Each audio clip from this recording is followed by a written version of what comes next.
అర్థం చేసుకొని వాక్యంలోకి వెళదాం. పరిశుద్ధుడమైన మా తండ్రి, మా రాజా, మీకే వందనాలు, స్తుతులు, స్తోత్రాలు చెల్లిస్తున్నాం. ఈ కుటుంబ ఆశీర్వాద కోడికలో మీ సన్నిధిని మాకు దయచేయండి. వాక్యం ద్వారా మాతో మాట్లాడండి. లేఖనాలు గ్రహించినట్లు మా మనస్సులను తెరవండి. మీకే వందనాలు, స్తుతులు, స్తోత్రాలు చెల్లిస్తూ యేసు నామములో ప్రార్థన చేస్తున్నాము తండ్రి. ఆమేన్, ఆమేన్. అందరికి వందనాలండి. దేవుని యొక్క వాక్యంలోకి వెళదాం.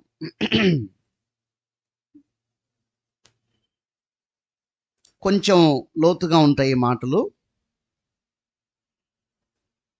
వాక్యం మీద అటు ఇటు కాకుండా వాక్యం మీద పూర్తిగా మనసు పెట్టి ఈ మాటలు వింటే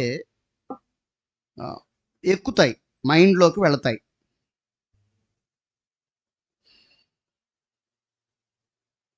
అంచేత పరమగీతాల పుస్తకంలో ఒక మాట రాయబడి ఉంది.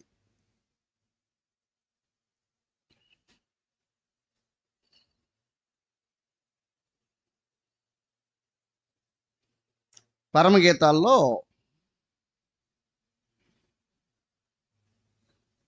ప్రసంగిలో ఒక మాట రాయబడింది, 5వ అధ్యాయం 1వ వచనం.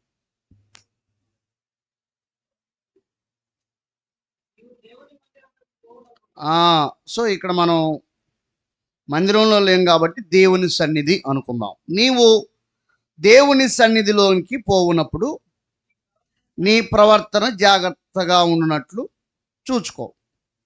బుద్ధిహీనులు అర్పించినట్లుగా బలి అర్పించుట కంటే సమీపించి ఆలకించుట శ్రేష్టము. వారు తెలియకయే దుర్మార్గపు పనులు చేయుదురు. ఏమిటి? దుర్మార్గ పనులు చేస్తున్నారట, తెలియకే చేస్తున్నారట.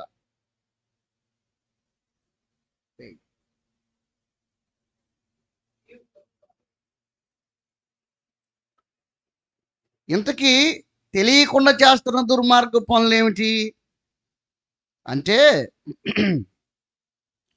దేవుని సన్నిధిలో కూడా ఒక వ్యక్తి బుద్ధిహీనముగా ప్రవర్తించుటయే దుర్మార్గ పనులు చేయటంటే. జ్ఞానం లేకుండా ప్రవర్తించుటయే దుర్మార్గ పనులు చేయటంటే. వాళ్ళకి తెలియట్లేదట, వాళ్ళు దుర్మార్గ పనులు చేస్తున్నారట. అంచేత దేవుని సన్నిధిలో ఉన్నప్పుడు మనం ఎలా ఉండాలి? జాగ్రత్తగా ఉండాలి. దేవునికి స్తోత్రం, హల్లెలూయా. ఎలా ఉండాలండి? జాగ్రత్తగా ఉండాలి. ఆలోచింపదగిన కొన్ని మాటలు మనం ధ్యానం చేద్దాం. అపోస్తులైన పౌలు, బాబు మీకు అక్కడ తప్ప ప్లేస్ లేదా?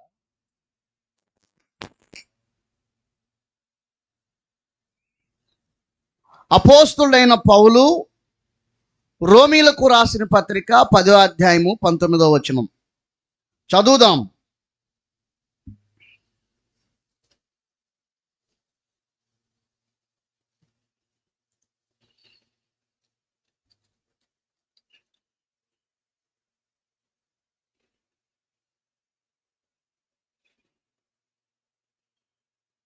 రోమీలకు రాసిన పత్రిక 10వ అధ్యాయము 7 నుంచి చదువుతున్నాను. కాగా వినుట వలన విశ్వాసం కలుగును, వినుట క్రీస్తును గురించిన మాట వలన కలుగును. 8వ వచనం, అయినను నేను చెప్పునదేమనగా వారు వినలేదా? విన్నారు కదా. వారి స్వరము భూలోకమందంతటికిని, వారి మాటలు బూదిగంతముల వరకును బయలు వెళ్ళెను. ఇశ్రాయేల్ ప్రజల గురించి మాట్లాడుతున్నాడు ఇక్కడ అపోస్తులైన పౌలు భక్తుడు. వినుట వలన విశ్వాసం కలుగుతుంది, క్రీస్తును గురించిన మాట వలన కలుగుతుంది. అయితే ఇశ్రాయేలీలు విన్నారా? వినలేదా అంటే, వారు వినలేదా? విన్నారు. ఇశ్రాయేలీలు యేసు ప్రభువును గురించి విన్నారు. వారి స్వరము భూలోకమన్నంతటికి, వారి మాటలు బూదిగంతాల వరకును వెళ్ళాయి. సో ఇజ్రాయేల్ను గురించి ప్రపంచానికి తెలియని విషయాలు ఏవీ లేవు. అయితే మరియు నేను చెప్పున్నదేమనగా, ఇశ్రాయేలీలకు తెలియకుండెనా? ఎందుకు తెలుసా తెలీదా? ఇశ్రాయేలీలకు తెలుసా తెలీదా? ఈరోజు సందేశం ఏంటంటే తెలియకయే అనే సందేశం. మరి ఇజ్రాయేల్ సంగతి ఏమిటి? ఈ సందేశానికి మూలవాక్యం ఇదే. వారికి తెలియకుండానా? జనము కాని వారి వల్ల మీకు రోషం పుట్టించదను, అవివేక జనం వల్ల మీకు ఆగ్రహం కలుగుజేతును అని మోషే చెప్పాడు. దేవునికి స్తోత్రం, హల్లెలూయా. పరిశుద్ధాత్మ ద్వారా మోషే భక్తుడు చెప్పాడు. కాబట్టి వారికి తెలియకుండానా? వాళ్ళకి తెలుసా తెలియదా? రోమాపత్రిక 11:11 చదువుదాం. కాబట్టి నేను అడుగునది ఏమనగా, వారు పడిపోవునట్లుగా తొట్టిల్లిరా, అట్లనరాదు, వారికి రోషం పుట్టించుటకై వారి తొట్టుపాటు వలన అన్యజనులకు రక్షణ కలిగను. ఇదంతా వారికి తెలుసా తెలియదా?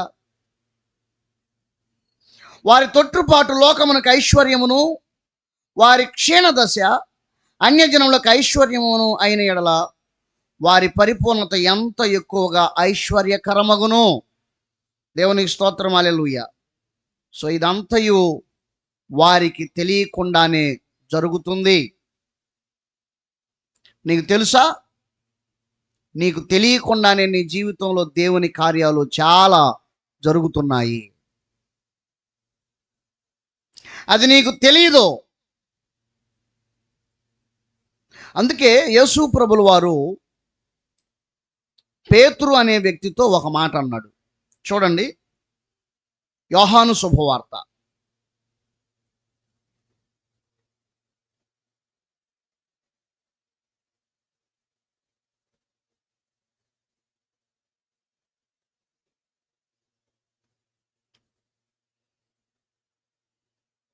13వ అధ్యాయము 7వ వాక్యం. అందుకు యేసు, నేను చేయుచున్నది ఇప్పుడు నీకు తెలియదు గాని ఇక మీదట తెలుసుకుందామని అతనితో చెప్పాను. స్తోత్రం, హల్లెలూయా. చూశారా యేసు ప్రభువుల వారు ఏమన్నారో? నేను చేయుచున్నది ఇప్పుడు నీకు తెలియదు. అది చాలామంది జీవితాల్లో ఏం జరుగుతుందో వారికే తెలియదు. ఫర్ ఎగ్జాంపుల్, ఆపరేషన్ జరిగిందనుకోండి, ఏం జరిగిందనేది పేషెంట్కి తెలియదు. ఏమైంది అంటే ఇంజెక్షన్ వేసేటప్పుడు మాత్రం వాళ్ళకి తెలుసు. తర్వాత వారు మత్తులోకి వెళ్ళిన తర్వాత ఏం జరుగుతుందో వారికి తెలియదు. దేవుడు కూడా నీకు తెలియకుండా నీ జీవితాల్లో చాలా కార్యాలు చేస్తున్నాడు. ఇప్పుడు నేను చేయుచున్నది నీకు తెలియదు కానీ రాబో దినాల్లో తెలుసుకుంటావు. యోసేపు తెలుసుకున్నాడు. తనకు తెలియకుండా చాలా తన జీవితంలో జరిగిపోయాయి. యోసేపు తెలుసుకున్నాడు. తెలుసుకున్న తర్వాత ఏమంటున్నాడు చూడండి, ఆదికాండము గ్రంథము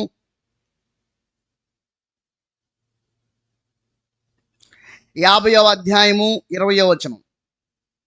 మీరు నాకు కీడు చేయను ఉద్దేశించిరి కానీ, అది వాస్తవమే, వాళ్ళ ఉద్దేశం మాత్రం కీడు చేయటమే.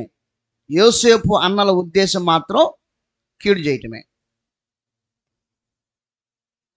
అది దేవుడు నీకు అవగాహన ఇచ్చే వరకు ఎవరు నీకు కీడు చేస్తున్నారో, ఎవరు నీకు మేలు చేస్తున్నారో నీకు అర్థం కాదు. అర్థమైందా అండి? కొన్నిసార్లు నష్టపోయే వరకు, మోసపోయే వరకు, గాయపరచబడే వరకు, అవమానపడే వరకు, సమాజంలో చెడ్డవారయ్యే వరకు మనల్ని ఎవరు మోసం చేస్తున్నారో మనకు అర్థం కాదు. ఇది 100% వాస్తవం. యోసేపు జీవితంలో తన అన్నలు తనకు కీడు చేశారు. ఇటువంటి వారిని నా జీవితంలో చాలామంది నేను చూశాను, ఎదుర్కొన్నాను, గాయపరచబడ్డాను, మోసపరచబడ్డాను. ఏం చేతనంటే నాకు ప్రేమించడం మాత్రమే తెలుసు. లోకంలో ఒక సామెత ఉంటుంది, కీడించి మేలెంచమంటారు. నాకు కీడెంచడం తెలియదు. ఎందుకంటే అటువంటి వ్యక్తుల మధ్య, వ్యక్తిత్వాలు గల వారి మధ్య నేను పెరగలేదు. నా బాల్యం నుండి సేవకుల దగ్గర పెరిగాను, మంచి మంచి అభిషక్తుల దగ్గర పెరిగాను, ఆరాధికుల దగ్గర పెరిగాను, కృపావరాలు కలిగిన వాళ్ళ దగ్గర పెరిగాను. అందుచేత నాకు అభిషేకం, ఆరాధన, వాక్య ప్రత్యక్షతలు, వరాలు, భాషలు, అద్భుతాలు ఇవి మాత్రమే తెలుసు. కానీ లోకాల సంబంధమైనవి ఏమీ నాకు తెలియదు. సడన్గా ఆ ప్రపంచం నుంచి నేను లోకంలోకి వచ్చాను. లోకం చాలా భయంకరంగా ఉంది. చాలామంది చేత నేను మోసపరచబడ్డాను. చాలామంది నాకు కీడు చేయని ఉద్దేశించారు, కీడు కూడా చేశారు. ఇక్కడ యోసేపు అదే అంటున్నాడు, 20వ వచనం, ఆదికాండం 50వ అధ్యాయము 20వ వచనం. మీరు నాకు కీడు చేయని ఉద్దేశించిరి గాని నేటి దినమున జరుగుచున్నట్లు, అనగా బహు ప్రజలను బ్రతికించున్నట్లుగా అది మేలుకే దేవుడు ఉద్దేశించను. నిజంగా యోసేపు జీవితంలో తెలియలేదు. వాస్తవానికి తెలియకయే, తనకు తెలియకుండానే తాను దేవుని చిత్తానుసారంగా ప్రయాణం చేశాడు. నీకు తెలియకుండానే నీవు దేవుని చిత్తంలో ప్రయాణం చేస్తున్నావు. ఇశ్రాయేలీలకు తెలియకుండానే వారు దేవునికి దూరం అయిపోయారు. పెద్ద కుమారుడు తెలియకుండానే తండ్రికి దూరం అయిపోయాడు. ఏం జరుగుతుందో తెలియని పరిస్థితుల్లో చాలా మంది నడిపించబడుతున్నారు. నీ పట్ల ఉన్న దేవుని ఉద్దేశాలు ఆ విధంగానే నెరవేరుతున్నాయి. స్తోత్రం, హల్లెలూయా. కొన్ని విషయాలు నీకు చెప్పవలసిన అవసరం దేవునికి లేదు. అర్థమైందా? అంచేత రోమీయులకు రాసిన పత్రికలో చాలా రకాలైన ప్రశ్నార్థకాలు, ప్రశ్నలు తలెత్తుకుంటూ ప్రశ్నలు లేపుతూ, ప్రశ్నిస్తూ అనేక సమాధానాలు రాస్తూ చివరిగా పౌలు భక్తుడు ఏమంటాడంటే, పాత్ర సారి మీద చేసేటప్పుడు ఆ కుమ్మరిని నువ్వు నన్ను ఇలా ఎందుకు చేశావు అని అడుగుతుందా?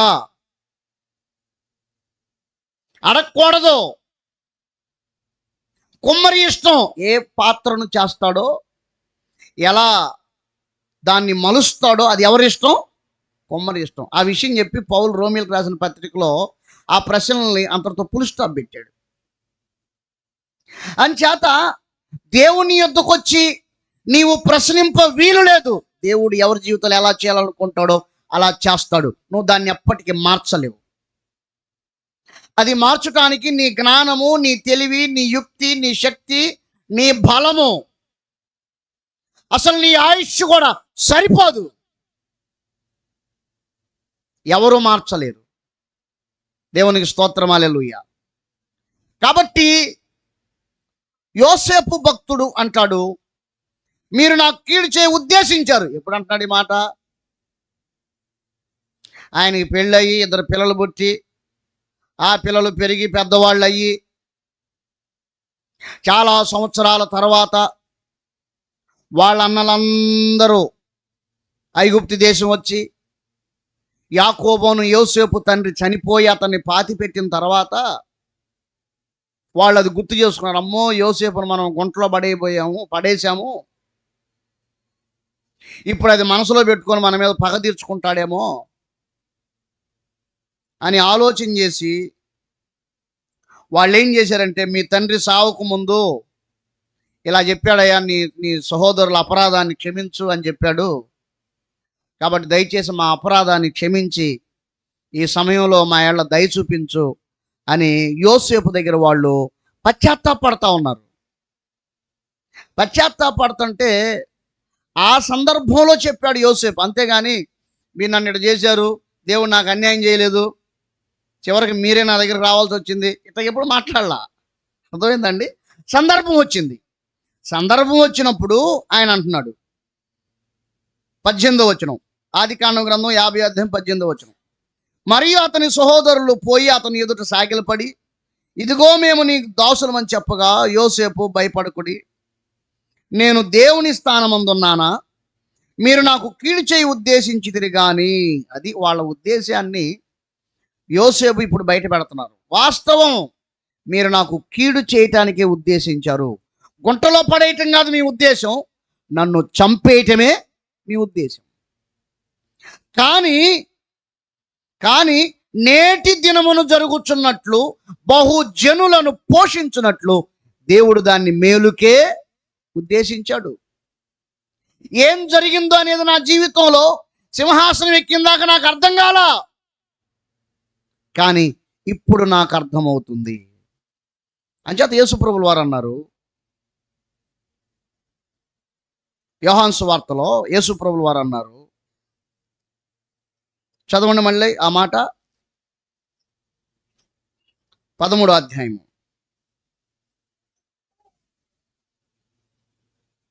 7వ వచనం. అందుకు యేసు, నేను చేయుచున్నది ఇప్పుడు నీకు తెలియదు. కాబట్టి నీ జీవితంలో ఏం జరుగుతుంది అన్నది ప్రస్తుత కాలమందు నీకు అర్థం కాదు. దేవుడు నిన్ను కటిక చీకట్లో నడిపిస్తాడు, గాఢాంధకారంలో నడిపిస్తాడు. నెక్స్ట్ స్టెప్, తర్వాత అడుగు ఎలా వెయ్యాలో అర్థం కాని పరిస్థితుల్లో తర్వాత ఏం చేయాలి, తర్వాత ఏం చేయాలి, తర్వాత ఏం చేయాలి. నిజమండి, నా జీవితంలో ఆ పరిస్థితులు కూడా నేను ప్రయాణం చేశాను. కొన్ని సంవత్సరాల పాటు ఒంగోలు ప్లాట్ఫామ్ మీద ఉన్నాను నేను. అలా రోడ్డు మీద వెళ్తా ఉంటే నాతో పాటు మా చర్చిలో అద్దంకి దగ్గర చర్చిలో బాప్తీసం తీసుకున్న ఒక సహోదరుడు ఆ రోడ్డు మీద వెళ్తా ఉంటే నన్ను చూశాడు. అన్న, ఏంటి మీరు ఇక్కడ ఉన్నారు అన్నాడు. అయ్యా, ఈ ఒంగోలు నా దర్శనం అయ్యా, నేను సేవకు వచ్చాను అంటే, రూమ్ ఎక్కడన్నా అన్నాడు. అయ్యా, నాకు రూమ్ ఏడ ఉంటుందయ్యా, ఒంగోలు ప్లాట్ఫామ్లన్నీ నాయేనయ్యా అన్నాను. అదేంటన్నా మీరు అలాగున్నారా? అయ్యో, చాలా బాధగా ఉంది, మీ బట్టలు తెచ్చుకోండి, నా రూమ్లో ఉండిపోండి అన్నాడు ఆయన. బట్టలు ఎక్కడ ఉన్నాయి? ఏమీ లేవన్నా, నాకు ఒక బైబిల్ ఉంది అన్నా. సరే మీరు అర్జెంటుగా వచ్చేయండి అని చెప్పేసి ఒక ఎస్సీ హాస్టల్లో 10వ నెంబర్ రూమ్లోకి నన్ను తీసుకెళ్ళాడు. ఆ రూమ్లో ఉండి పరిచర్య ప్రారంభించాను. అంటే ప్లాట్ఫామ్ మీద ఉండి పరిచర్య ప్రారంభించడానికి ఎవరు అంగీకరించిన పరిస్థితి. ఎందుకంటే నేను అడుక్కునే వాళ్ళతో కలిసి తిరగటం, టెంటుల దగ్గర భోజనం చేయటం, అరిటాకులో తెచ్చుకొని తినటం అందరూ గమనిస్తూనే ఉన్నారు. నన్ను ఎవరు పాస్టర్ గారికి అంగీకరిస్తారు? అంచేత ఒక హాస్టల్లోకి వెళ్ళి కొంతకాలం నేను ప్రార్థన చేస్తూ ఉన్నాను. ఒకరోజు ఉదయం మొదలుకొని సాయంత్రం వరకు ప్రార్థన చేస్తూ నా స్నేహితునితో చెప్పాను, అన్న, ఈరోజు నేను ఎలాగైనా సేవ ప్రారంభించాలని నాకు ప్రేరేపణ అవుతుందన్న. అది శనివారం సాయంత్రం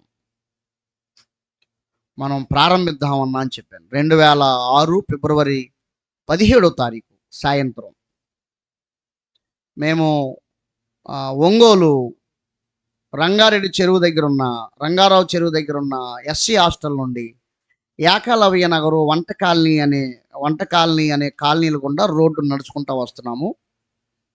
అక్కడ మాకు ఒక అంగన్వాడీ స్కూల్ కనిపించింది. ఆ అంగన్వాడీ స్కూల్ టీచర్ ఎవరు అని మేము విచారణ చేశాము. అక్కడ వెళ్ళిన తర్వాత దేవుని మహాకృపను బట్టి నా స్నేహితునికి ఆ టీచర్ గారు బంధువురాలయ్యారు. మేము సేవ ప్రారంభించుకుంటామని చెప్పాము. ఏమీ ఆలోచన చేయకుండా రేపు ఆదివారం పెట్టండి, నేను కూడా వస్తానన్నాను. సేవ ప్రారంభించాం. అయితే ఆ హాస్టల్ మూసేస్తే నా పరిస్థితి ఏంటో నాకు తెలియదు. నెల రోజులు కాలేజీలకు సెలవులు ఇస్తే ఆ హాస్టల్ 3 నెలలు సెలవులు ఇస్తారు. ఇంకా మనకు భోజనం ఉండేది కాదు. 3 నెలల పాటు కష్టతరమైన దినాలు. అసలు నా జీవితంలో ఏం జరుగుతుందో నాకు తెలిసేదే కాదు. నాకు తెలియకుండానే దేవుని ఆత్మచేత నేను నడిపించబడ్డాను. కొన్ని సంవత్సరాల పాటు కటిక చీకట్లో, అంటే తర్వాత ఏం చేయాలో తెలియని పరిస్థితులు. తర్వాత ఏం చేయాలి, నెక్స్ట్ ఏంటి, తర్వాత ఏంటి తెలియదు ఏం జరుగుతుందో. పరిచర్య ఏంటో తెలియదు, నా జీవితం ఏంటో తెలియదు, నా నా నా ఆరోగ్య పరిస్థితులు తెలియవు. నిజంగా తరచు బలహీనతలకు గురవుతూ ఉండేవాడిని, రక్తం కక్కుతూ ఉండేవాడిని. అంగన్వాడీ స్కూల్ ప్రార్థన పెట్టినప్పుడు వాకింగ్ చెప్పేటప్పుడు నా చేతులు ఇలా వణుకుతూ ఉండేవి. బ్లడ్ లేక చేతులు ఇలా వణుకుతూ ఉండేవి. తెలీదు, ఏం జరుగుతుందో తెలీదు. దేవుని స్తోత్రం, హల్లెలూయా. కానీ ఇప్పుడు ఒకటి చెప్తాను, నాకు దర్శనం ఇచ్చిన దేవుడు నాకు అన్యాయం చేయలేదు. స్తోత్రం, హల్లెలూయా. నాకు తెలియకుండానే దర్శనములోనికి దేవుడు తీసుకొచ్చేశాడు. హల్లెలూయా. అందుచేత దేవుడు అంటున్నాడు, ఇప్పుడు నేను చేయుచున్నది నీకు తెలియదు కానీ ఇక మీదట తెలుసుకుందువు. సమ్ టైం, ఒక సమయం వస్తుంది, నీకు అది అర్థమవుతుంది. దేవునికి స్తోత్రం, హల్లెలూయా. ఇప్పుడు నీకు అది చెప్పిన మాటలకు అర్థమయ్యేది కాదు, నిన్ను నడిపిస్తేనే నీకు అర్థమవుతుంది. ఎలా నడిపించబడుతున్నావు అనేది కూడా నీకు చెప్పనవసరం లేదు, నీకు అది అర్థమయ్యేది కాదు. దేవునికి స్తోత్రం, హల్లెలూయా. తెలియకయే దేవుని ఆత్మ నిన్ను నడిపిస్తున్నాడు, దేవుని ఉద్దేశాలు నిన్ను నడిపిస్తున్నాయి, దేవుని ప్రణాళికలు నిన్ను నడిపిస్తున్నాయి.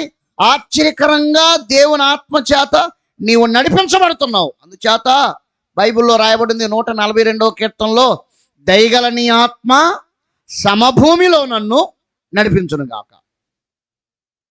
కాబట్టి దయగల పరిశుద్ధాత్ముడు సరి అయిన బాటలో నిన్ను నడిపిస్తున్నాడు. ఖచ్చితంగా నువ్వు చెడిపోవు, పడిపోవు, కుళ్ళిపోవు, నీ జీవితం నాశనం కాదు. అంచేత కీర్తనల పుస్తకంలో వ్రాయబడి ఉన్నది ఆ మాట. చూద్దాం. కీర్తనల గ్రంథము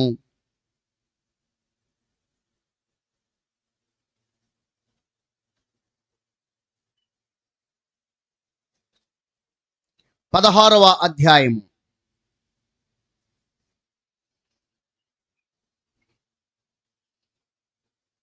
10వ వాక్యం. ఎందుకనగా నీవు నా ఆత్మను పాతాళంలో విడిచిపెట్టవు, నీ పరిశుద్ధుని కుళ్ళు పట్టనీయవు.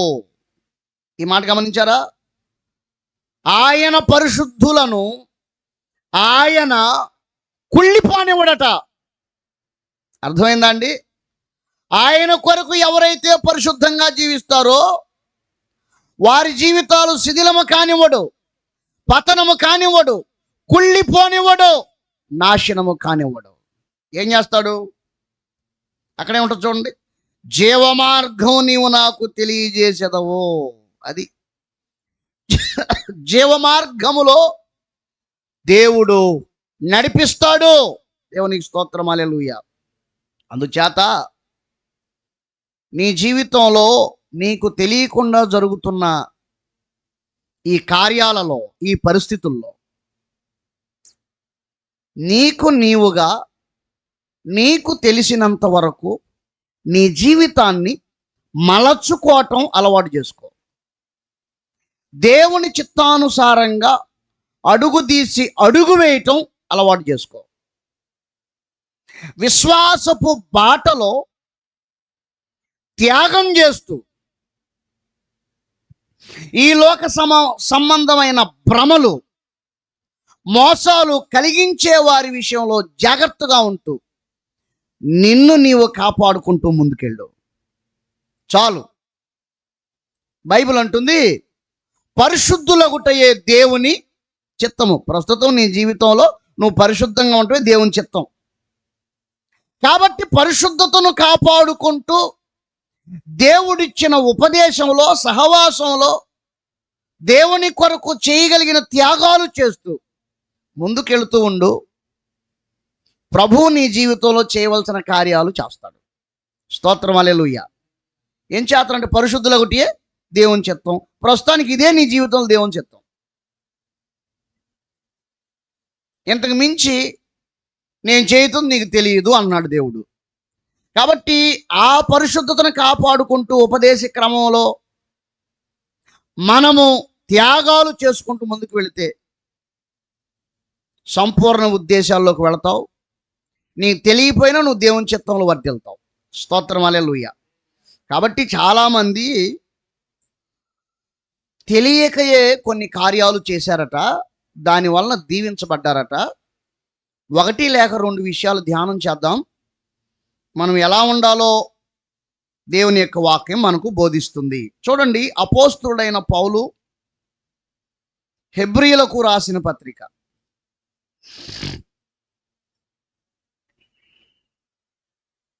13వ అధ్యాయం 1వ వచనం.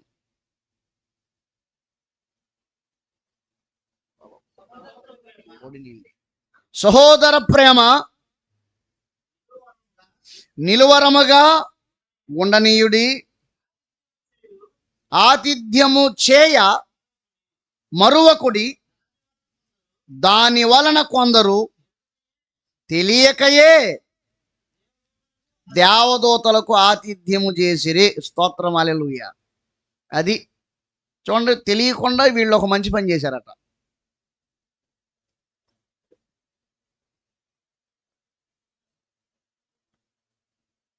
ఎవరు వారు?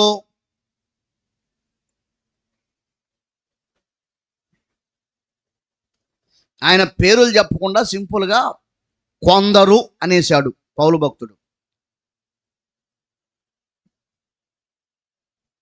సరే, పేర్లు ఎవరైతే ఏమిలే, ఆయన ఇస్తున్న సందేశం ఏంటంటే, సహోదర ప్రేమ నిలువరముగా ఉండనీయుడి, నిలకడగా సహోదర ప్రేమ కలిగి ఉండండి అంటున్నాడు. ఇంకా అంటాడు, ఆతిథ్యము చేయ మరచిపోకుడి. ఆతిథ్యం అంటే భోజనం పెట్టడం. భోజనం పెట్టడం మర్చిపోకుడి. ఎవరికి అంటే పరిశుద్ధులకి. చూడండి, హెబ్రీయులకు రాసిన పత్రిక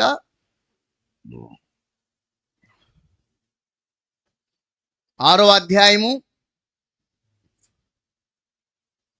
10వ వచనం. మీరు చేసిన కార్యమును మీరు పరిశుద్ధులకు ఉపచారము చేసి ఇంకను ఉపచారం చేయుచుండుట చేత తన నామమును బట్టి చూపిన ప్రేమను మరచుటకు దేవుడు అన్యాయస్తుడు కాదు. మీరు దేవుని పరిశుద్ధులకు, దేవుని సేవకులకు, దేవునికి పరిచర్య చేయవారికి ఉపచారం చేస్తే ఆ ఉపచారమును, ఆ పరిచర్యను, అలాగే ఆ ఆతిథ్యమును మరచిపోవుటకు దేవుడు అన్యాయస్తుడు కాదు. అంచేత యేసు ప్రభువుల వారు స్వయంగా చెప్పిన మాట ఏమిటంటే, ప్రవక్త అని ప్రవక్తను చేర్చుకున్నవాడు ప్రవక్త ఫలం పొందును, నీతిమంతుని చేర్చుకున్నవాడు నీతిమంతుని ఫలం పొందును. శిష్యుడని ఈ చిన్నవానికి గిన్నెడు చన్నీళ్ళు ఇస్తే దాని ప్రతిఫలాన్ని పోగొట్టుకోరు అంటాడు. యేసు ప్రభువుల వారు స్వయంగా చెప్పారు. అంటే యేసు ప్రభువు పేరట ఒక్క గ్లాసు నీళ్లు నువ్వు ప్రేమతో ఇచ్చినా దాని ప్రతిఫలం పోదు.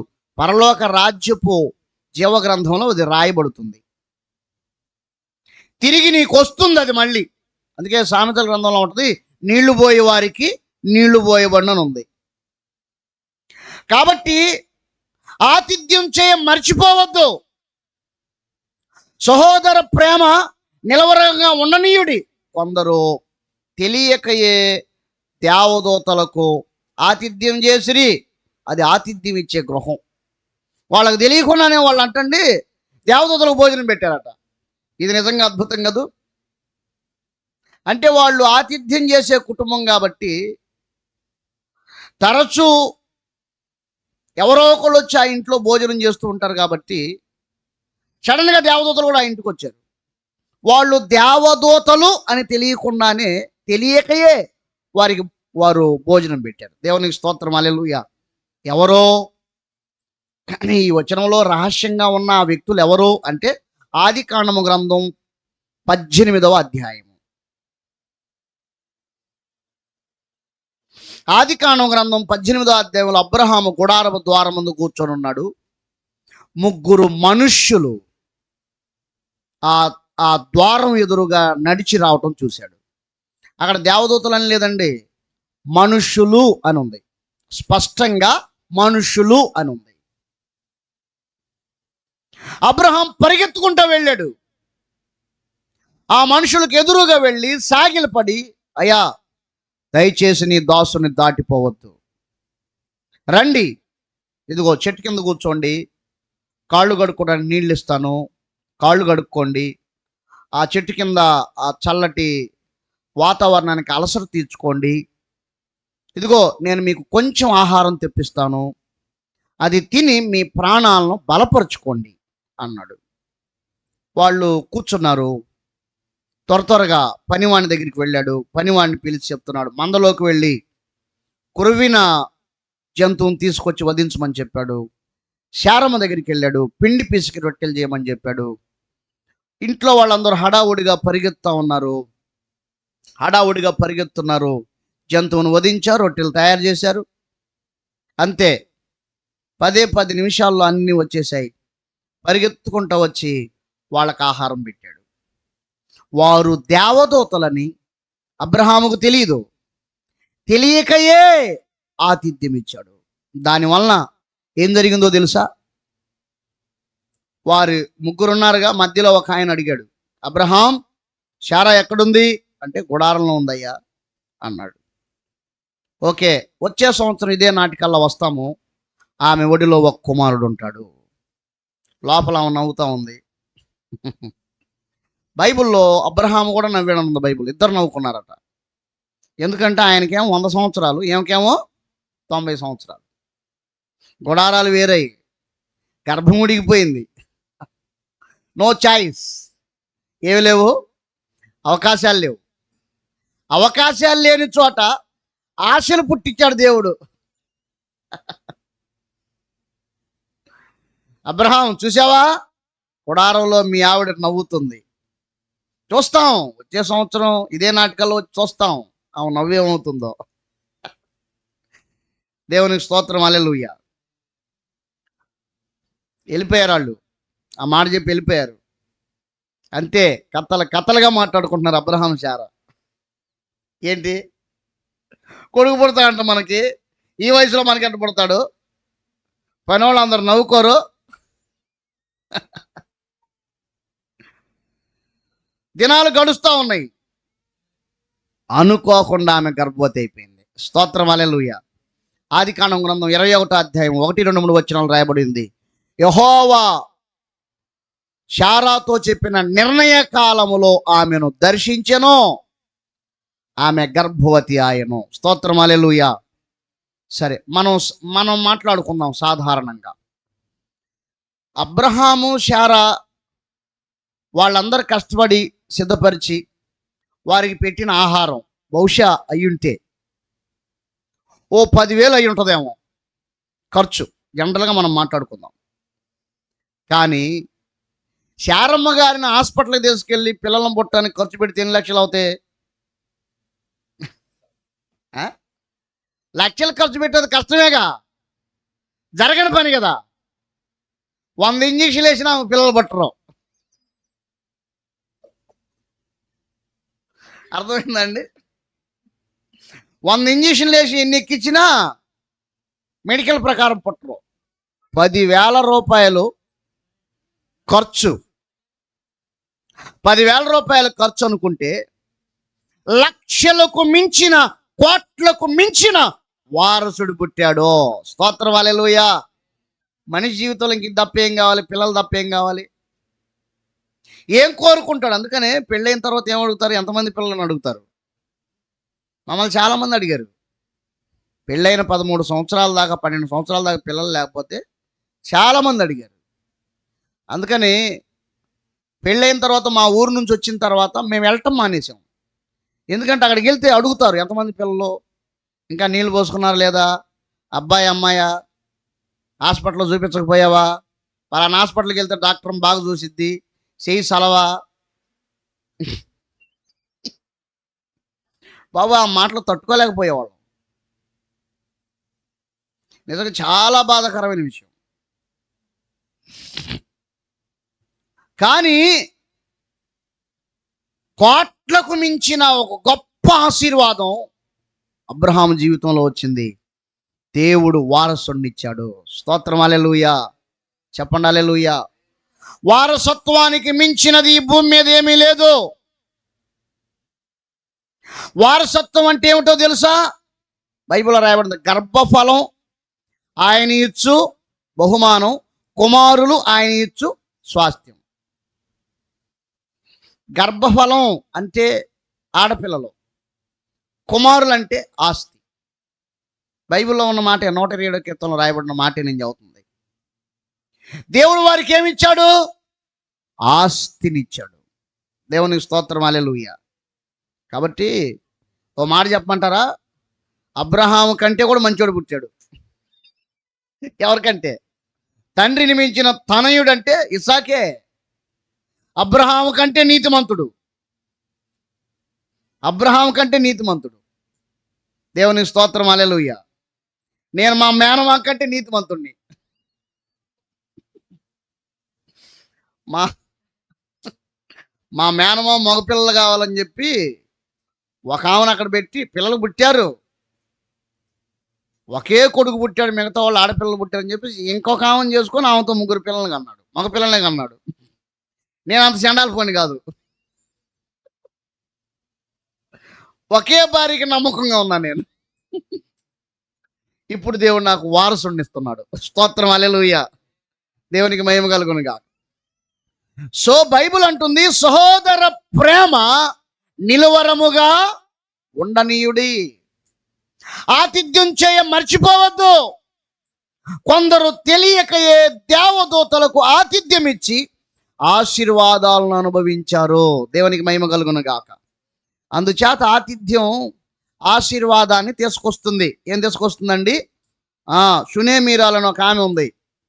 ఆమె ఏం చేసిందంటే ఎలీషా అనే ప్రవక్తను బలవంతం చేసింది. మీరు ఇటువైపు వచ్చినప్పుడల్లా ఖచ్చితంగా మీరు మా ఇంటికి రావాల్సిందే, మా ఇంట్లో మీరు భోజనం చేయవలసిందే అని ఆమె బాగా బలవంతం చేసింది. అందుచేత ఆయన ఏం చేశాడంటే అటువైపు వెళ్ళినప్పుడల్లా ఆమె ఇంటికి వెళ్ళేవాడు. అప్పుడు ఆమె ఏం చేసిందంటే తన భర్తతో మాట్లాడి గోడ మీద ఒక గది కట్టించింది. గోడ అంటే మనం కట్టుకునే 9 అంగుళాల గోడలు కాదు. ఆ రోజుల్లో వాళ్ళ గోడ ఎంత ఉంటుందో తెలుసా? 2 రథాలు తిరిగి అంత ఉంటుంది వాళ్ళ గోడ. అంత వెడల్పు పొడవు అంత పెద్ద గోడలు ఉంటాయి. ఆ గోడ మీద ఒక గది కట్టించింది. అందులో బల్ల, మంచము, దీపము అన్నీ ఏర్పాటు చేసింది. ఆ దైవజనుడు ఆ గదిలోకి వెళ్ళాడు. ఈమె మన ఎళ్ళ ఇంత శ్రద్ధాభక్తులు చూపిస్తుంది, అసలు ఈమెకి ఏమి కొదువై ఉన్నది అని ఆలోచన చేశాడు. పక్కన ఉన్న శిష్యుని అడిగాడు, శిష్య ఆమెకేం కొదువు శిష్య అంటే ఆ శిష్యుడు చెప్పాడు, అయ్యా పిల్లలు లేరు ఆమెకి, మేనమామని పెళ్లి చేసుకుంది, ఆయన ముసలోడు, ఏమేమో వయసులో ఉన్నామే, కొంచెం మీరు కాస్త ఆమెను ఆలోచన చేసి ఆశీర్వదిస్తే మీ ఆశీర్వాదం వల్ల దేవుడు కనికరిస్తాడేమో అని చెప్పాడు. అయితే ఇంకెందుకు శిష్య ఆమెను పిలవమని చెప్పాడు ఎలీషా ప్రవక్త. ఆమె వచ్చింది. అమ్మా వచ్చే సంవత్సరం ఇదే నాటికల్లా నీ ఒళ్ళో ఒక కుమారుడు ఉంటాడని చెప్పేసాడు. ఆలోచన చేయలా. ఏదమ్మా మేనమామం చేసుకున్నావా? పిల్లలు లేరా? హాస్పిటల్లో చూపించుకున్నావా? ఏం అడగలా. రాగానే ఏమన్నాడు? వచ్చే సంవత్సరం ఇదే నాటికల్లా నీ ఒళ్ళో ఒక కుమారుడు ఉంటాడు, నేను నిన్ను ఆశీర్వదిస్తున్నా అని చెప్పాడు ఆయన. ఆమె ఏమందో తెలుసా? దైవజెండా నాతో పరిహాసం ఆడబాకండి అందా ఆమె మీద ఆమెకే నమ్మకం లేదు. అది అక్కడ విషయం. ఆమె మీద ఆమెకే నమ్మకం లేదు. నీకు తెలుసా, నీ మీద నీకు నమ్మకం లేకపోయినా కూడా దేవుడు నీ జీవితంలో చేయాల్సిన కార్యాలు చేస్తాడు. అస్సలు దేవుడు ఇటువంటి కార్యం చేస్తాడు అని నువ్వు నమ్మకపోయినా దేవుడు చేస్తాడు. దేవుడు ఒక కార్యం చేయాలనుకున్నప్పుడు నీ నమ్మకంతో ఆయనకు పని లేదు. ఆయన చేయాలనుకున్న కార్యమే జరుగుతుంది. దేవునికి స్తోత్రం హల్లెలూయా. దైవజనుడా పరిహాసం ఆడకండి. నాకు కుమారుడు పుట్టడం ఏమిటి? నా భర్త ముసలివాడు, ఎలా జరుగుతుంది ఇది? ఆయన చెప్పాడు, వచ్చే సంవత్సరం ఇదే నాటికల్లా అర్థమవుతుందమ్మా అని చెప్పాడు. అద్భుతం. నెక్స్ట్ ఇయర్ కల్లా ఒక కుమారుడు పుట్టాడు. స్తోత్రం హల్లెలూయా. చూసారా? ఆయన్ను చేర్చుకుంటే, ఒక గది ఏర్పాటు చేస్తే, ఆతిథ్యం ఇస్తే అటువంటి ఆశీర్వాదం వస్తుందని ఆమె ఎప్పుడు ఊహించలా. ఆమెకు తెలియదు. తెలియకయే ఆతిథ్యం ఇచ్చింది. నిజంగా ఆ విషయంగా తెలుసుంటే 10 సంవత్సరాలకు ముందే పిలవపోయిందా కదండి? అంతే కదా. పెళ్ళైన వాళ్ళు ఎవరైనా పిల్లలు వద్దనుకుంటారు చెప్పండి? ఎతికెతికల్లా పిలవపోయిందా? కుమార్తెకు బాగలేకపోతే ఆమె ఏం చేసింది? యేసుప్రభుల వారు ఎంటబడలా స్వస్థపరుస్తాడని తెలిస్తే ఏం కూడా ఎంటబడకపోయిందా? ఆమెకు తెలీదు. దైవజనుడు వచ్చి ఇంట్లో ఉంటే, ఆతిథ్యం తీసుకుంటే, విశ్రాంతి తీసుకుంటే, ఆ దైవజనుల పలుకుల వలన, ఆ దైవజనుల ఆశీర్వాదాల వలన వారసత్వం కలుగుతుందని ఆమెకు తెలియదు. తెలియకయే ఆతిథ్యమునిచ్చి ఆశీర్వాదాలు అనుభవించింది. దేవునికి స్తోత్రం. హల్లెలూయా. చెప్పండి హల్లెలూయా. అందుచేత పరిశుద్ధుల్ని ఇంటికొచ్చినప్పుడు, అభిషక్తుల్ని ఇంటికొచ్చినప్పుడు అది నీకు చాలా ఆశీర్వాదం. మంచిది. మరొక విషయాన్ని ధ్యానం చేద్దాం. తెలియకయే అబ్రహాము కుటుంబం అలా చేశారు. తెలియకే షునేమీరాలు అలా చేసింది. వాళ్ళు దీవించబడ్డారు. మరొక విషయాన్ని చూద్దాం. పరమగీతముల పుస్తకం 6వ అధ్యాయము 12వ వచనం. ఈ మాటే ఈ సందేశానికి కారణమైంది. పరమగీతముల పుస్తకం 6వ అధ్యాయము 12వ వచనం. తెలియకయే నా జనులలో గనులగు వారి రథములు నేను కలుసుకొంటిని. ఏమండి, ఇక్కడ సొలొమోను చెప్తున్న మాట. ఆయన అంటున్నాడు, తెలియకయే నా జనులలో గనులగు వారి రథములను నేను కలుసుకొంటిని. సొలొమోను అనే వ్యక్తట, సొలొమోను అనే వ్యక్తి అక్షోట వృక్ష ధ్యానమునకు వెళ్ళాడట. ఉద్యానవనమునకు. అక్షోట అనే తోట ఉంది. అక్షోట చెట్ల తోట ఉంది. అది యెరూషలేములో ఉంటుంది, మనకు తెలియదు. ఆ తోటలోకి వెళ్ళాడట. వెళితే తనకు తెలియకుండానే తాను ఘనులగు వారి రథములను కలుసుకున్నాడట. ఎవరో? సొలొమోను. తనకు తెలియకయే అటువైపు నుంచి ఘనులైన వారు కొందరు రథముల మీద వెళ్తా ఉంటే వాళ్ళ దగ్గరికి వెళ్ళి కలుసుకున్నాడట. ఏం జరిగింది? తెలియకుండా కలుసుకున్న ఆ రథం దగ్గర ఏం జరిగింది? దేవునికి స్తోత్రం. హల్లెలూయా. ఈ సందర్భం, ఈ రథం అనే సందర్భం మనం ధ్యానం చేస్తున్నప్పుడు బైబిల్లో ఒక సందర్భం ఖచ్చితంగా బైబిల్ తెలిసిన వాళ్ళకి గుర్తొస్తుంది. అదేమిటంటే అపోస్తుల కార్యముల గ్రంథము 8వ అధ్యాయము. ఒక నపుంసకుడు కందాకి అనే రాణి కింద ధనాగారం అంతటి మీద అధికారిగా ఉన్న మంత్రి, నపుంసకుడు, ఆయన యెరూషలేము వచ్చాడు. అన్యుడు ఆయన. యెరూషలేములో మందిరానికి వెళ్ళి దేవుణ్ణి ఆరాధన చేసి తిరిగి వెళ్తున్నాడు. వెళుతూ ఉన్నప్పుడు దేవుని ఆత్మ ఫిలిప్ అనే వ్యక్తితో మాట్లాడుతున్నాడు. ఫిలిప్, నువ్వు అర్జెంటుగా అరణ్యానికి వెళ్ళాలి. మనం ఫిలిప్ యొక్క పరిస్థితిని ఆలోచన చేస్తే ఆయన అద్భుతాలు పరిచయం చేస్తున్నాడు సమరయ అనే ప్రాంతంలో. ఆయన దయ్యాలు వెళ్ళగొడుతున్నాడు, రోగులు స్వస్థపరుస్తున్నాడు, అనేక మందికి బాప్తిసాలు ఇస్తున్నాడు, ఉజ్జీవంగా పరిచయం జరుగుతుంది. సడన్గా పరిశుద్ధాత్ముడు ఏమన్నాడు తెలుసా? నువ్వు అర్జెంటుగా ఈ పరిచయం వదిలిపెట్టి అరణ్యానికి వెళ్ళాలన్నాడు. అరణ్యంలో ఏముంటాయి? దారులే ఉండవు, ప్రజలు ఉండరు. ఏం చేయాలి అక్కడ? ఏమండి, ఏం చేయాలి? దేవుడు చెప్తాడు ఎక్కడికి వెళ్ళాలో, ఏం చేయాలో. కొన్నిసార్లు చెప్తాడు, చెప్పినంత వరకు చేస్తే చాలు. సరే, ఫిలిప్ బయలుదేరాడు. అరణ్యంలోకి ఒక్కడే వెళ్ళాడు. పట్టపగలు మిట్ట మధ్యాహ్నం, మండు టెండ, అలసిపోతా ఉన్నాడు. దేవుడు అంటున్నాడు, వెళ్ళు వెళ్ళు వెళ్ళు అంటున్నాడు. మొత్తం మీద అరణ్యంలో చాలా దూరం వెళితే ఒక దారి కనబడుతుంది. ఆ దారి దగ్గరికి వెళ్ళి నిలబడ్డాడు. అల్లంత దూరాన ఒక రథం వస్తుంది. ఇప్పుడు ఒక దేవదూత చెప్తున్నాడు, నువ్వు ఆ రథం మీద ఉన్న వ్యక్తిని కలుసుకోమని చెప్పాడు. స్తోత్రం, హల్లెలూయా.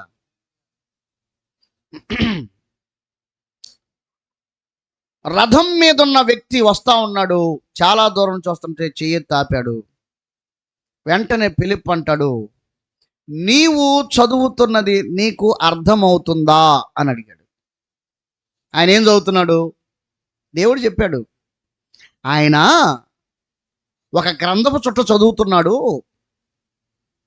ఆయన ఏం చదువుతున్నాడు ఆయనకు అర్థం కావట్లేదని చెప్పాడు. అప్పుడు ఫిలిప్ అంటున్నాడు, నీవు చదువుతుంది నీకు అర్థమవుతుందా? ఘనులకు రథములు నేను కలుసుకొంటిని. సొలొమోను అంటాడు, నాకు తెలియకయే ఘనులకు వారి రథములను కలుసుకొంటిని. ఫిలిప్ కలుసుకున్నాడు ఒక ఘనుని రథం, ఒక అధికారి రథం. అప్పుడు అధికారి అంటున్నాడు, అయ్యా దారి చూపకుంటే ఎలా అర్థమవుతుంది? రా నా రథం ఎక్కి కనిపించాడు. ఫిలిప్ వెళ్ళి రథం ఎక్కి కూర్చున్నాడు. ఇంతకు ఆయన ఏం చదువుతున్నాడని చూస్తే యెషయా గ్రంథం 53వ అధ్యాయం గ్రంథపు చుట్టూ తిప్పి చదువుతున్నాడు. అంటే ఆ రోజుల్లో ఇలా గ్రంథములుగా లేవు, పుస్తకాలుగా లేవు. ఏ అధ్యాయానికి ఆ అధ్యాయం గ్రంథపు చుట్టలు ఉంటాయి, ప్రవక్తల యొక్క ప్రవచనాలు. అప్పుడు అది చదివి ఆ గొర్రెపిల్ల ఏమిటి, వధింపబట్టం ఏమిటి, దోషాలను అనుభవించటం ఏమిటి, సువార్తను ప్రకటించాడు. ఆ మాటలు వింటూనే ఉన్నాయి, నీళ్ళు వచ్చాయి. ఆ రథం మీద ఉన్నాయని అడుగుతున్నాడు, అయ్యా నీళ్లు ఉన్నాయి, బాప్తిసం పొందడానికి నేను సిద్ధంగా ఉన్నాను, మీరు ఇవ్వగలరా అని అడిగాడు. నిజంగా ఎంత గొప్ప మార్పు అండి. ఘనులకు వారి రథములను కలుసుకుంటే ఆత్మల పంట నీకు దొరుకుతుంది. స్తోత్రం, హల్లెలూయా. ఇక్కడ నేను గనులకు వారు అనే మాటకు డబ్బున్నవారు లేకపోతే అధికారులు అని చెప్పట్లా, నీకు వ్యక్తిగత విలువలు కలిగిన వారు అని అర్థం. ఘనులు అంటే అర్థమైందండి? అంటే ఒకరికొకరు మర్యాదనిచ్చేవారు, మోసం చేసేవారు కాదు, మర్యాదనిచ్చేవారు, నీ వ్యక్తిగత విషయాలకు విధానాలకు విలువనిచ్చేవారు, వారే ఘనులు. దేవునికి స్తోత్రం, హల్లెలూయా, హల్లెలూయా. అంచేత ప్రియమైన దేవుని వాళ్ళారా, యెషయా గ్రంథంలో ఒక మాట రాయబడి ఉంటుంది చూడండి.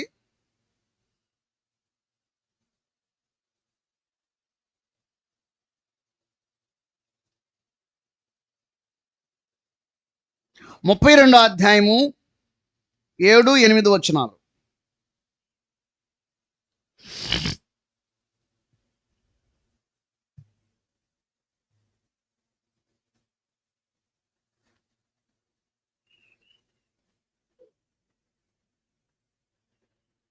రెండు 2022 ఆగస్ట్ 1వ తారీఖున దేవుడు ఈ మాట నాతో మాట్లాడాడు.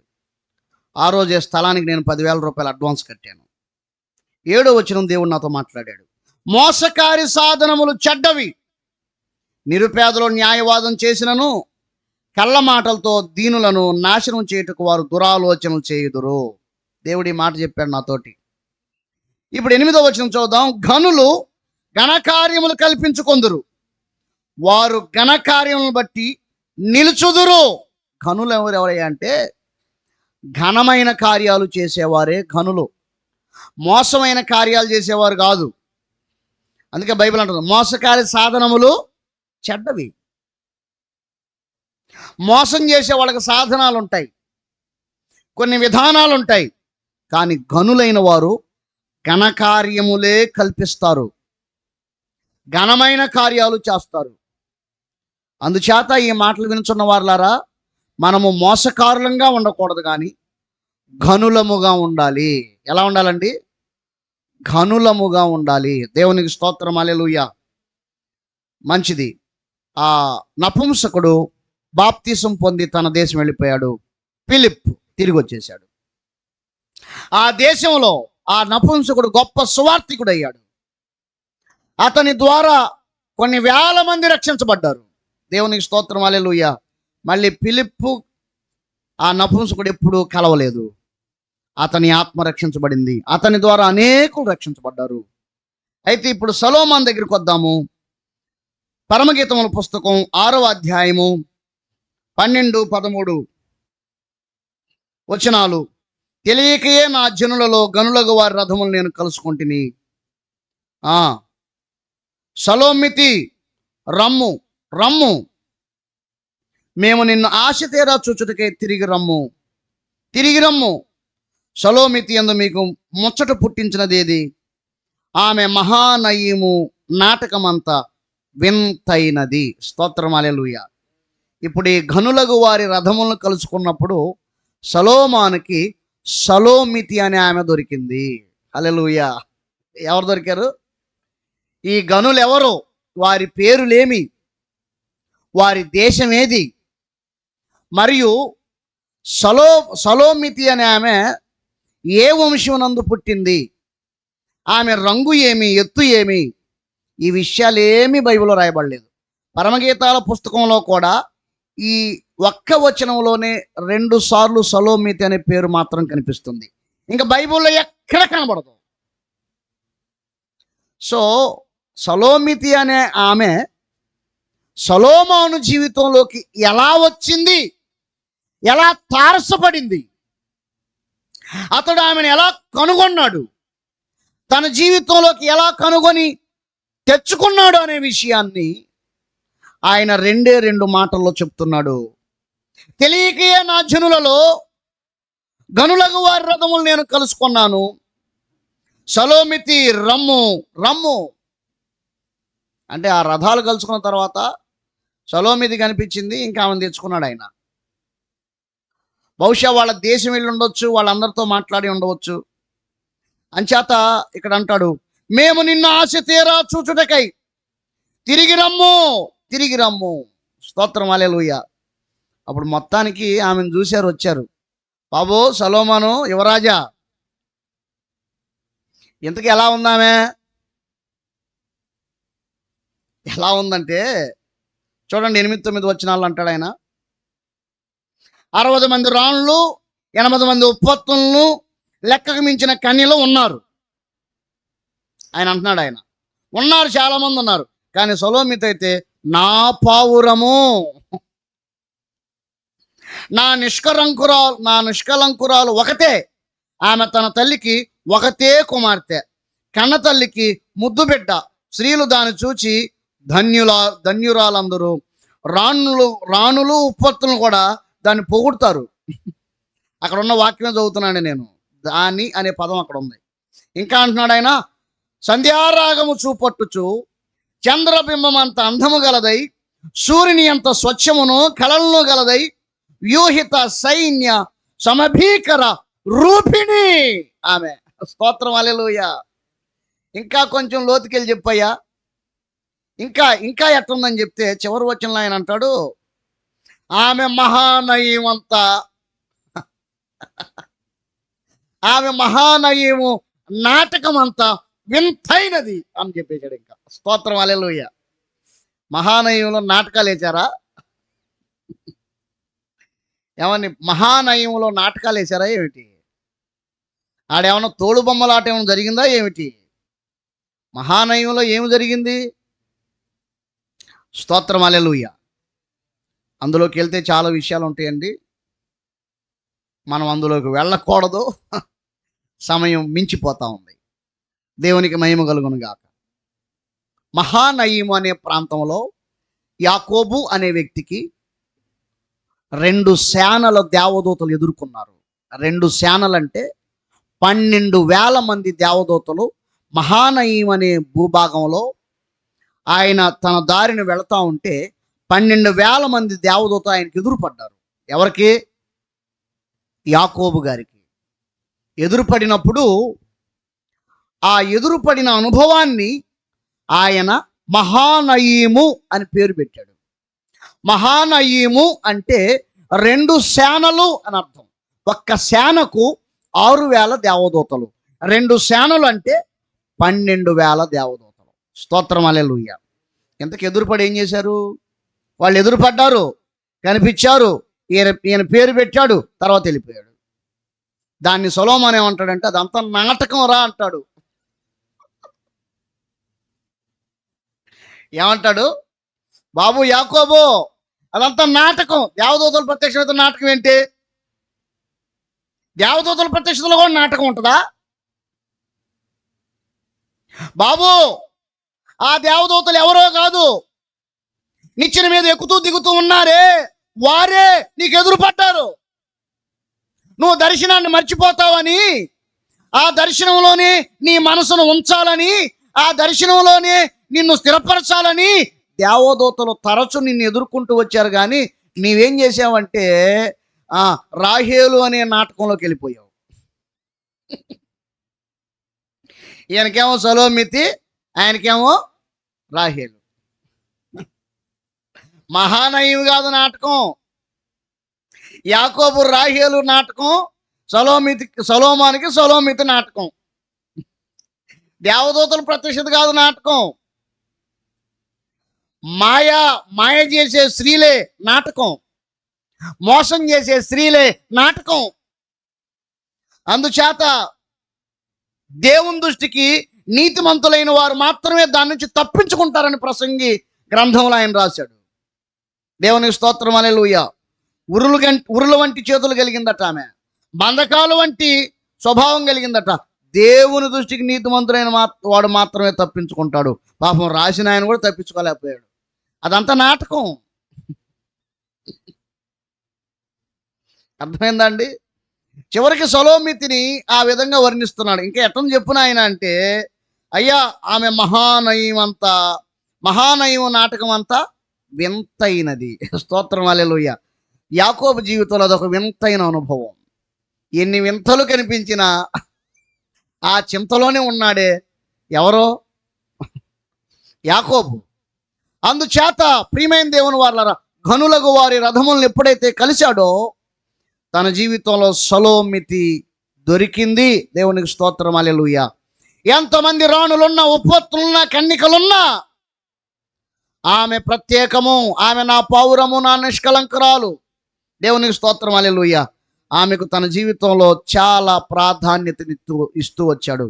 ఇక్కడ నేనేం చెప్తున్నానంటే, ప్రియుడనగా సంఘము, ప్రియుడనగా యేసు ప్రభుల వారు, ప్రియురాలనగా సంఘము. సొలొమితి సంఘమునకు పోల్చబడింది.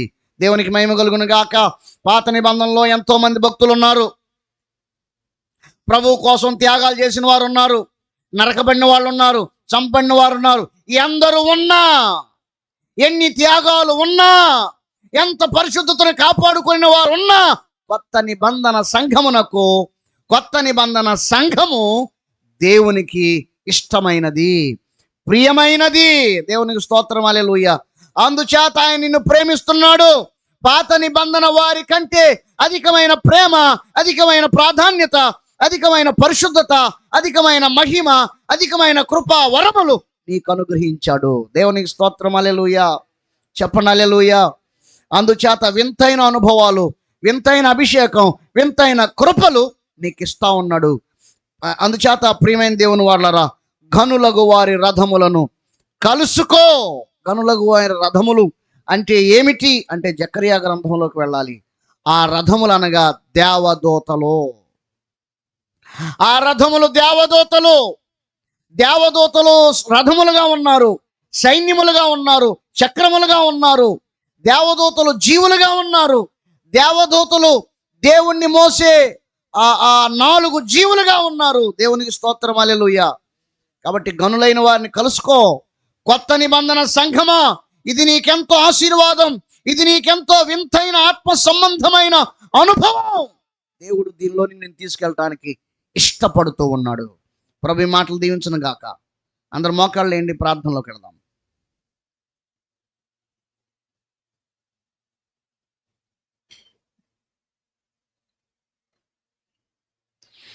కొన్ని నిమిషాలు అలా కళ్ళు మూసుకొని ప్రార్థనలోకి వెళదాం.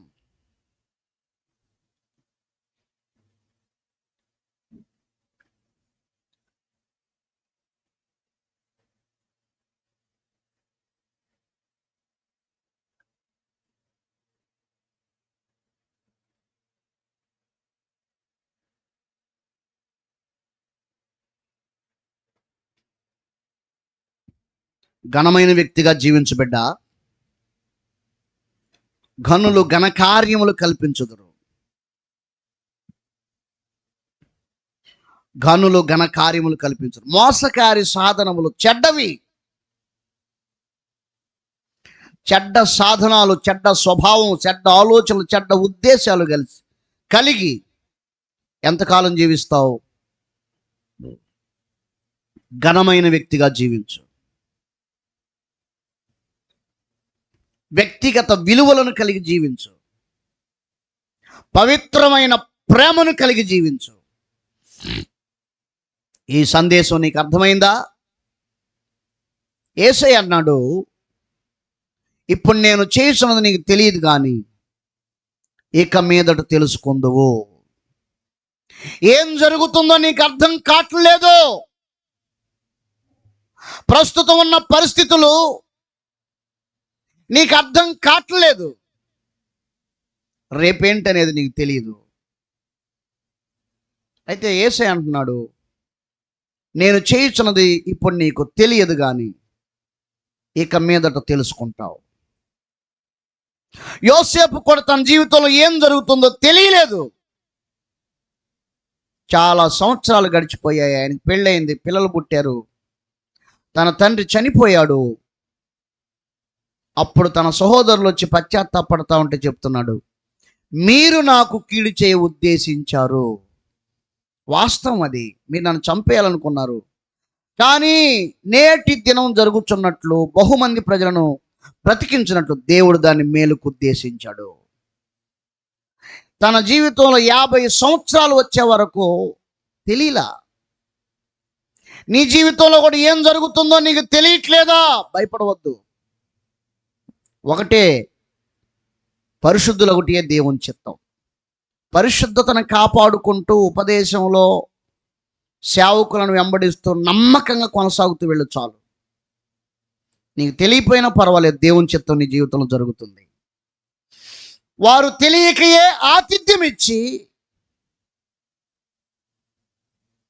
శ్రేష్టమైన వారసత్వాన్ని పొందారు. సునేమీరాలు కూడా అంతే. సొలొమోను తెలియకయే ఘనులకు వారి రథములు కలుసుకున్నాడు. తన జీవితంలో సొలొమితి అనే ఆమె తారసపడింది. ఆశ తీరా చూడటానికి ఇష్టపడ్డాడు, చూశాడు, ఆమెను తన జీవితంలోకి తెచ్చుకున్నాడు. ఎంతమంది ఉన్నా, రాణులున్నా, ఉపపత్నులున్నా, లెక్కకు మించిన కన్యకలున్నా, సొలొమితిని గురించి చెప్తున్నాడు ఆయన. ఆమె నా పావురము, నా నిష్కలంకురాలు, మరియు తన తల్లికి కూడా ఆమె ఒకే కుమార్తె, ముద్దు బిడ్డ. ఆమె మహానయం నాటకం అంత వింతైనది. వాస్తవమే, దేవునికి ఎందరో భక్తులు ఉన్నారు పాత నిబంధనలో, కానీ కొత్త నిబంధన సంఘమే ఆయనకు నిష్కలంకమైనది, పావురము, ప్రత్యేకమైనది. అందుచేత నీ జీవితంలో తెలియకే జరుగుతున్న సందర్భాల్లో నమ్మకంగా ఉండు, పరిశుద్ధతను కాపాడుకో. దేవుడు తన కార్యాలు జరిగిస్తాడు. ప్రార్థన చేద్దాం. పరిశుద్ధ తండ్రి, మీకే వందనాలు, స్తోత్రాలు నాయనా. ఈ మాటలు విన్న నీ పిల్లలందరూ మీరు జ్ఞాపకం చేసుకోండి. లోతైన ఈ మాటలు గ్రహించగలుగునట్లు వారికి నీ కృప చూపించండి. ప్రతి మాట వారి హృదయంలో నాటబడి వేరు పారాలి, ఫలించాలి ప్రభువా. లేఖనాలు గ్రహించినట్లు నీ ప్రజల మనసులు తెరవండి నాయన. నీ మనసును వారు లోతుగా గ్రహించాలి, నీతో అంటుకొని పోవాలి ప్రభువా, నీతో అతుక్కొని పోవాలి ప్రభువా. వారి జీవితంలో ఏం జరుగుతుందో వారికి తెలియకపోయినప్పటికీ పరిశుద్ధతను కాపాడుకుంటూ నమ్మకత్వం కలిగి జీవించాలి ప్రభువా. అట్టి కృప దయచేయండి. మరియు ఈ కూడిక ఏర్పాటు చేసుకున్న వారి కుటుంబాలను మీరు దీవించండి దేవా. వాక్య సంబంధమైన ఫలాలతో నింపండి. యూట్యూబ్ లైవ్లో ఈ మాటలు వినుచున్న వారిని మీరు దీవించండి. నిశ్చయంగా ఈ మాటలు తరతరములకు పనిచేయునుగాక. అట్టి కృపలను మీరు చూపించి అనేక తరాలలో ఈ సందేశం ప్రభావితం చేయనట్లుగా మార్చమని మహిమ ఘనతలు మీకు అప్పగించుకుంటూ యేసు నామములో ప్రార్థించి పొంది ఉన్నాము తండ్రి, ఆమేన్. మన తండ్రి అయిన దేవుని ప్రేమ, యేసు ప్రభుల వారి కృప, పరిశుద్ధాత్మ దేవుని సన్నిధి, ఆత్మకార్యము మనందరి హృదయాల్లోనూ, ఈ కుటుంబంలోనూ, యూట్యూబ్ లైవ్లో ఈ మాటలు వినుచున్న వారిలోనూ, సకల పరిశుద్ధులందరి హృదయాల్లోనూ నెరవేర్చబడును గాక. ఆమేన్.